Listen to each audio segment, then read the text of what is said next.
"Sini kamu, dasar maling cilik!" Wanita itu berteriak ke arahku dari kejauhan sambil mengayunkan sendok sayur. Dia nggak akan pernah bisa nangkap aku. Dia seorang pedagang kaki lima tua dan gendut, sedangkan aku lebih kecil dan gesit.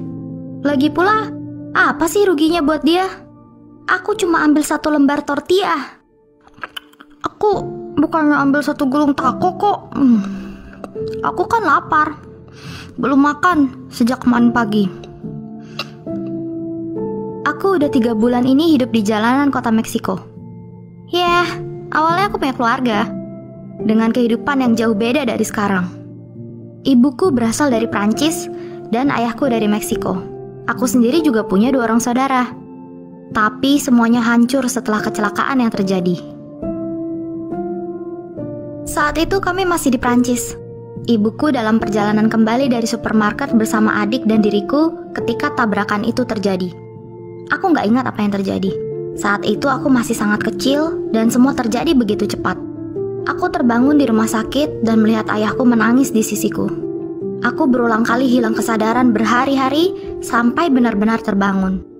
Papa segera melompat dan memeluk serta menciumku tanpa henti. Dia senang karena aku baik-baik saja. Aku melihat ke sekeliling dan gak ada siapa-siapa lagi di sana. Jadi kupikir yang lain pasti dirawat juga. "Papa, Mama mana?" Wajah Papa berubah seketika, tapi tetap berusaha tersenyum dan bilang, "Sayang, Mama dan adikmu akan jadi malaikat pelindungmu mulai sekarang. Mereka akan menjaga dan melindungimu." Saat itu kurasa aku bisa ngerti dikit apa yang Papa coba sampaikan. Tapi aku tetap nunggu mereka kembali sampai beberapa tahun. Begitu aku bisa keluar dari rumah sakit, Papa memutuskan untuk kembali ke Meksiko dan ngajak aku. Aku memulai hidup baru di sana. Pergi ke sekolah, punya beberapa teman baru. Semua terasa normal walaupun cuma kami berdua saat itu. Saat aku berumur 7 tahun, Papa membawa adikku pulang dan kami kumpul sama-sama lagi sebagai keluarga. Akhirnya kami bareng lagi, walaupun gak lengkap kayak dulu.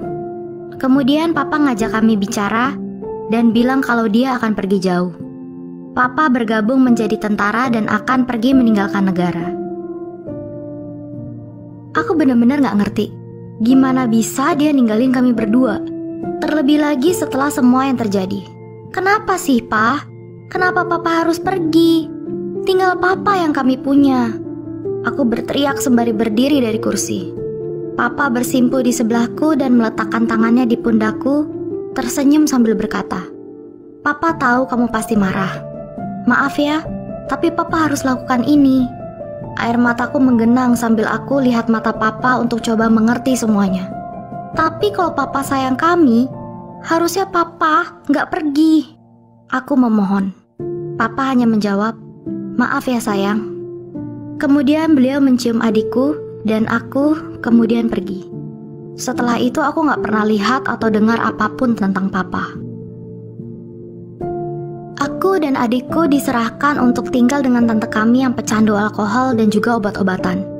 Tante memperlakukan kami dengan sangat buruk. Berteriak dan memukuli kami bertahun-tahun agar kami mendapatkan apa yang dia inginkan.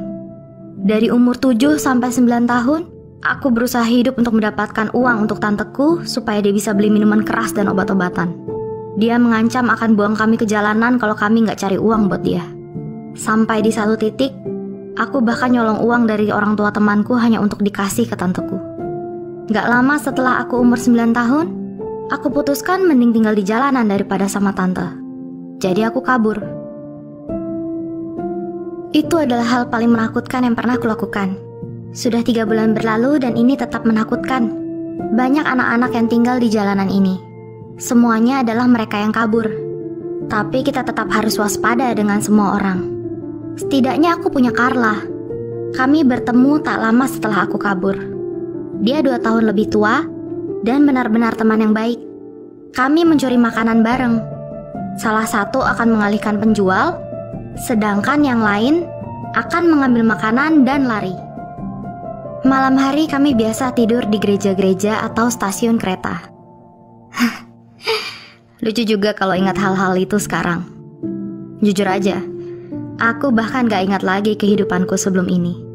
Gimana bisa aku sampai ada di posisi seperti ini? Seseorang menangkap tanganku dan menarikku. Aku berusaha lepasin diri, tapi ada 2 tangan lagi yang menahanku. Aku nggak bisa apa-apa. Halo gadis kecil, ngapain kamu di sini? Kapan terakhir kamu pulang ke rumah? Orang tua kamu mana? Saat aku berusaha lepasin diri, aku lihat mereka juga menangkap Carla dan nanyain pertanyaan yang sama. Mereka kemudian membawa kami ke panti asuhan sampai mereka tahu apa yang harus dilakukan dengan kami. Itu tempat yang menakutkan. Ruangan yang sempit, sampai beberapa anak harus berbagi tempat tidur satu sama lain. Dan kotornya minta ampun. Tapi siapalah aku ini sampai berani komplain. Aku kan tinggal di jalanan. Seenggaknya di sana ada makanan. Tetap saja, aku pikir aku lebih aman di jalanan. Beberapa hari kemudian mereka berniat untuk membawaku ke rumah tanteku. Tapi pekerja sosial yang ngurus aku menyadari tentang masalah tanteku. Dan dia nggak akan cocok untuk mengurusku. Mereka nggak punya tempat lain untukku. Mereka akhirnya kirim aku ke rumah orang tua asuh. Aku lebih baik di jalanan. Begitu aku tiba di sana, orang tua asuhku menegaskan dengan jelas bahwa aku harus panggil mereka ibu dan ayah. Karena kita adalah keluarga, kata mereka. Keluarga. Sejak itu, sang ibu menjadikanku pembantu gratisan. Dan sang ayah melakukan hal terburuk yang pernah terjadi padaku tiap jam 2:30 subuh setiap malam. Ya, aku benar-benar lebih aman di jalanan. 6 bulan kemudian aku ditarik pulang ke panti asuhan. Bener-bener ya yang satu ini, bikin orang susah aja kerjaannya. Ngapain lagi dipelihara? Dasar gak tahu terima kasih. Dan wanita itu melemparku ke lantai. Lelaki yang berdiri di belakangnya cuma bisa lihatin tanpa ngomong apapun. Aku dioper dari satu panti asuhan ke panti asuhan lainnya selama 2 tahun. Tapi akhirnya, kakek nenekku di Prancis membawaku kembali. Jadi aku balik lagi ke Prancis. Aku penasaran di mana adikku. Adikku dan aku mengenali satu sama lain. Kami salaman sebagai 2 anak yang berbeda dari 2 tahun 9 bulan yang lalu di mana kami terakhir bertemu. Aku natap kakek dan nenek, dan mereka berusaha untuk nunjukin kalau semua ini normal sebisa mungkin. Tapi nggak ada yang normal lagi sekarang.